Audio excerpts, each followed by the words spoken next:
Hi everyone, this is episode 7 of Data Product Mindsets. I'm Anthony Cosgrove, the co-founder of Harbr, and I'm joined by Bethany Lyons, formerly CPO of an analytics startup and now working for Assured, a consultancy that builds and manages data platforms.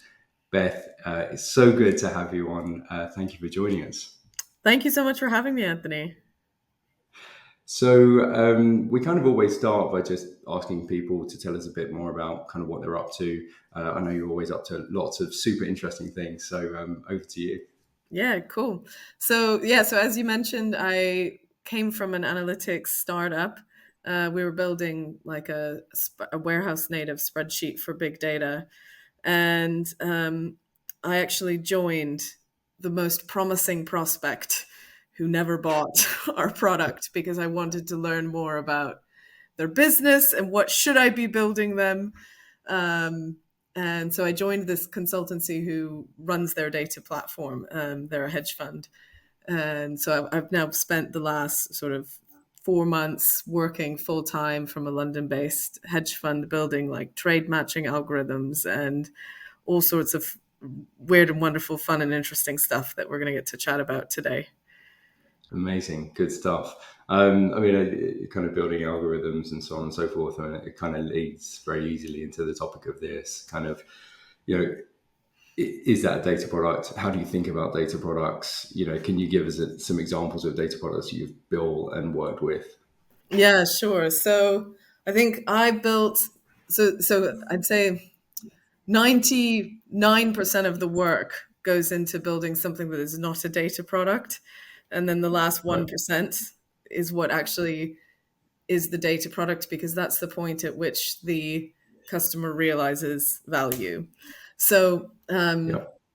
I spent like 3 months building this trade matching algorithm that connects the buy and sell sides of trades. The problem they have is that their system doesn't expose the link between the buy and sell trades from the FX desk. And without the link, you can't calculate the profit and loss. So the way that Yeah. they were doing P&L reporting today was just at a company level. They'd look at what was yesterday's equity, what's today's equity, take the difference, and that's the P&L. But if you want to be able to break that down by client or any other number of dimensions, you need to do the P&L at the trade level. Um, and so the challenge is like there can be many to one relationship between a buy and sell trade. So it could be that like there's 10 trades of $10 each for like buying US dollars, and then there's one trade for $100 to sell US dollars. And because those add up, to the buy side adds up to the sell side, and they occurred within all within the same subsecond for the same currency, you should match those. So there was quite a lot of math involved in like getting the links to work in the data because the job was to create the identifier essentially. Is that a product? I would say no, because it doesn't enable anyone to do anything. It's just added an ID field, even though that was most of the work. The Right. product is the final point at which I integrated this data into their sort of client P&L. So they had the client P&L um, across all of the other desks in the fund. And I basically unioned the FX data into that. So one day they logged in, looked at their credit report, um, and there was like new data in it. So that was, it took me 2 seconds to do that integration, but that's the point at which it became a product. And I mean, you kind of hit on an interesting sort of point there, talking about the point of there's a lot of manufacturing, there's a lot of understanding the value, building it out, testing it, checking it, all that kind of stuff. But for you, it feels like it becomes a product when someone gets value from it. I think up until that point, it's what you would call an asset, I guess. Okay. And it's like it has the potential to be used for many different types of products. Like there's my background's on finance, so I don't have the imagination to think about what else you might use buy and sell links for. But I can imagine that there's like a million other use cases why that ID field might be useful. So it's sort of like a platform level capability that has the potential to build like 10 different products off of, and the one product that we've happened to build so far is this report that the credit committee reviews weekly to try and decide, based on like the profitability of each client, how much more or less credit they should be extending them. Cool. And sort of going back a step, so kind of in your role as chief product officer within an analytics startup, kind of you must have had quite a unique take there in terms of, what's just analytics, what might actually turn into or become a product. Interested to kind of get a sense of some of the different products you might have seen, or kind of your take on that difference and when that starts to happen. I would say, like, so in our platform almost is like, it was a sort of warehouse native spreadsheet, um, and most of the things, by the time the data hits our product, it is what you would call a data product, because it's like the manufacturing has been done, and you Mm-hmm. now want to build a use case for an end user.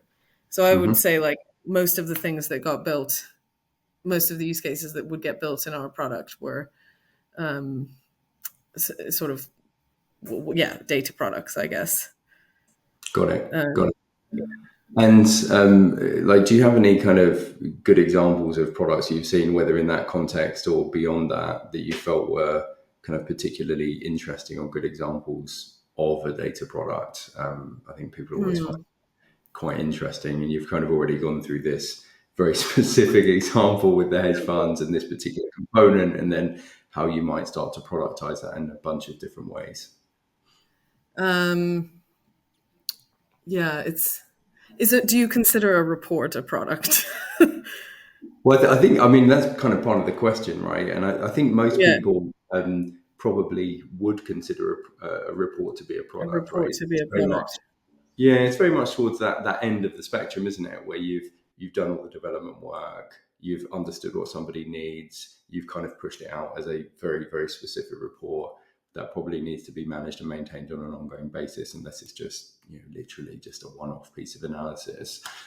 So Yeah, yeah, I would personally, I would consider a report to a be report to be a product. it's built on. Um, so I think, can I talk about another product that I'm building right now? Yeah, go Yeah, for it. okay. So this one is a liquidity report, that gives the firm visibility into like what's their liquidity position at any moment in time. So based on how much money do they have available in the bank. Um, at the moment, they can report on what is the liquidity position as of now. But the interesting thing is, what's the historic movement of money in and out of the account. So I'm building another product to do that, and it's actually it's a similar problem where you have bank transactions, being reported from like HSBC, Deutsche, like all those big banks. They don't actually give you the timestamp of when the money hit the bank. That's not available in their data set, which is crazy. So we have to infer the timestamp from Yep. when the transaction first appears in the report. So there's basically a process that continually polls, the transactions from like each of these banks, and then Yep. assigns a timestamp to a transaction at the first moment in time when it appears in the Cool. report.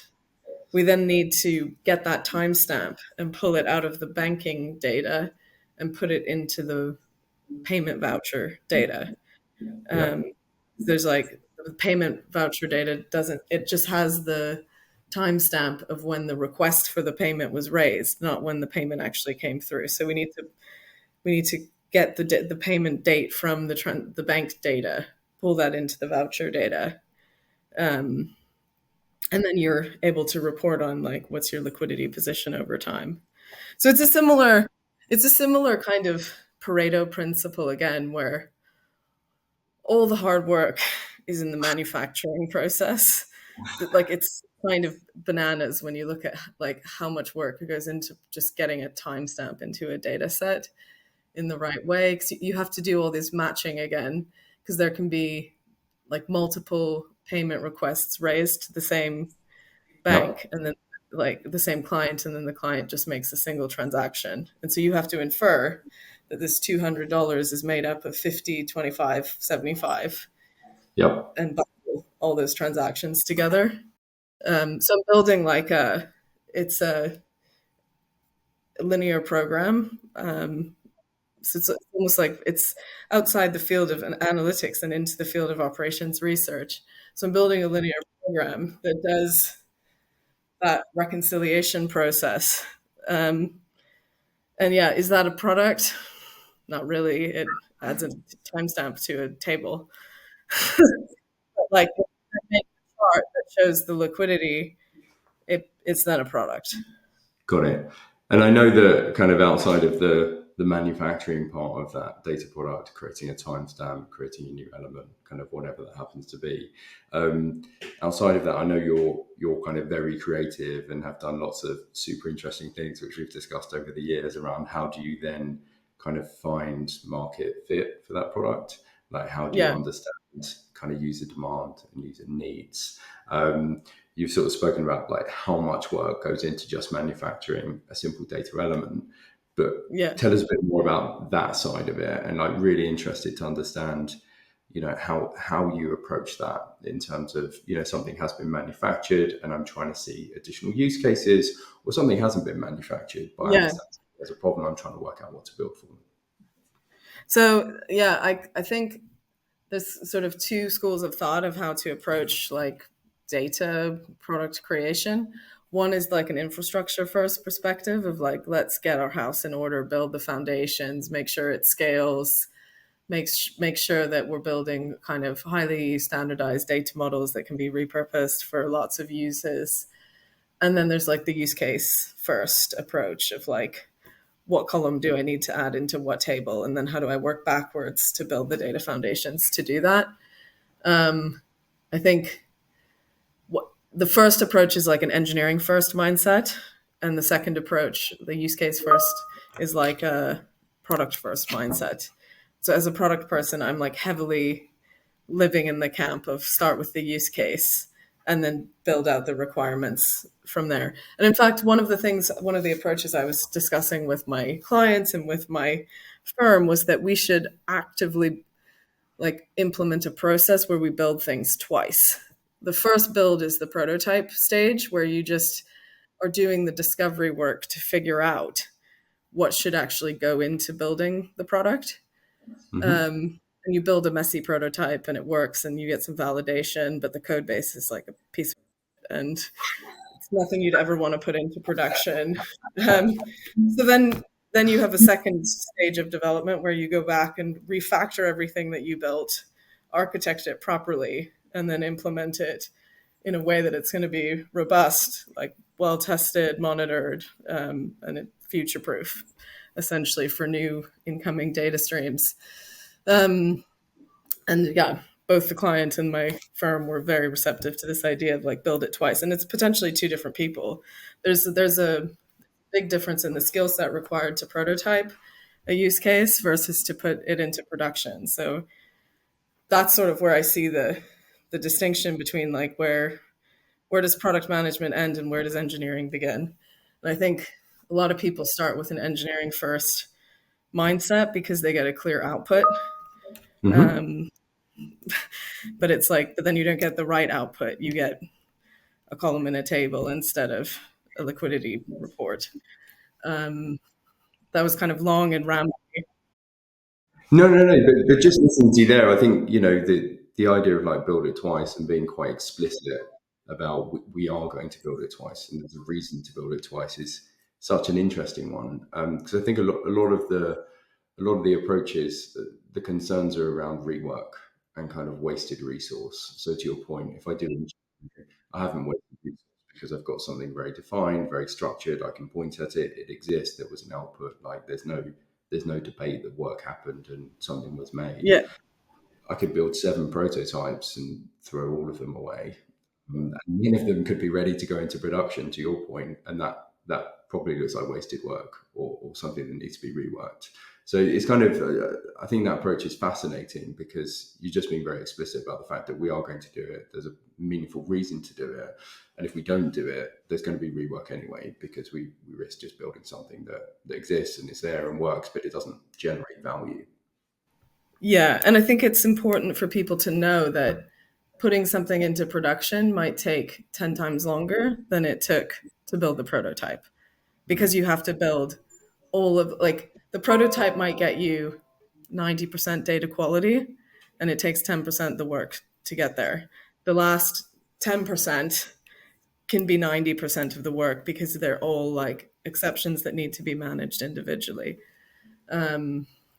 So it helps to like set the expectations with people about the value cost ratio of these things. And you Yeah. want to prove the value before you go and adopt all of the costs to take it over the line and get it to be like a fully functioning product. Yeah. And in those conversations, it sounds like with your existing client that went really well and they were receptive to that idea. Um, Yeah. is that kind of like a well rehearsed conversation that you're used to having now, or is it sort of something that just has variable outcomes in terms of stakeholders like being receptive to it? I mean, I've done two projects for one client, so my sample size isn't huge here. Yeah. Outside of this space, in your other sort of product management and Management. My other product management roles were actually not, it's kind of confusing. I built data products, but not in the way that you define data products. I built products that do data analysis, like Tableau, which is much closer to a software application than a data product, even though it's a product for building data products, if that makes yeah, sense. yeah, it makes So perfect sense. a lot of the product management that I did in Tableau and in Kawa was much more software product management than data product management. Yeah.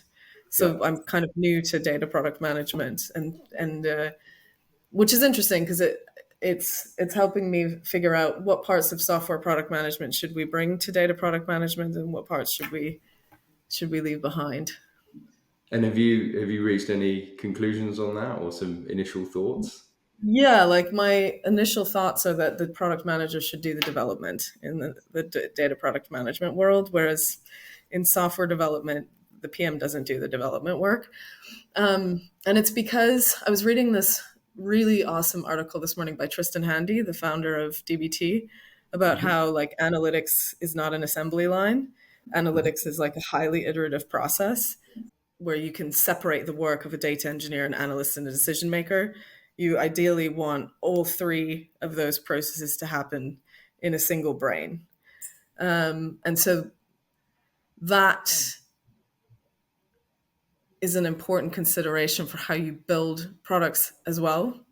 The prototype like requires the decision point to inform the analysis, which informs the data engineering work. And so I think a good data product manager can own and do all of those three things themselves to build a fully functioning prototype before handing it over to an engineer to like put it into production and maybe like rewrite it from Python into Scala or something like that.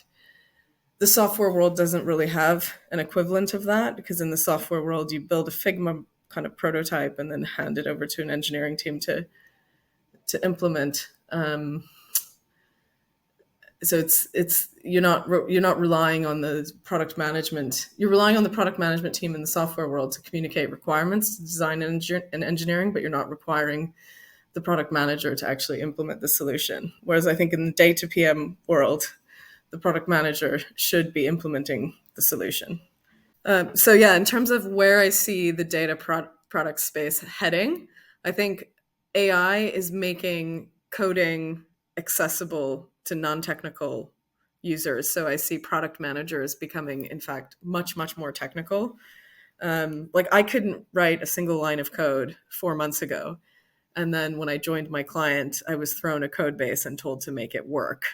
And I could never have done that without ChatGPT and Claude and all of these like AI models to help me reverse engineer and like read the code base, figure out what it does, and then figure out how to evolve it. So I think yeah, data product managers are going to become technical data product managers, where they build a lot of their own prototypes. And yeah, that's basically my advice for anyone in the data PM space, is like, become a builder. Use AI to help you learn how to code so that you can build these really high value, high impact products. And at that point, we had a bit of a technical glitch. Fortunately, we managed to get to the end of the interview with Beth and hear all of her experiences and expertise around what she's doing in data products. If you'd like to hear more from Beth, check her out on LinkedIn. And if you'd like to learn more about data marketplaces or data products, check out harbordata.com. Thanks for listening.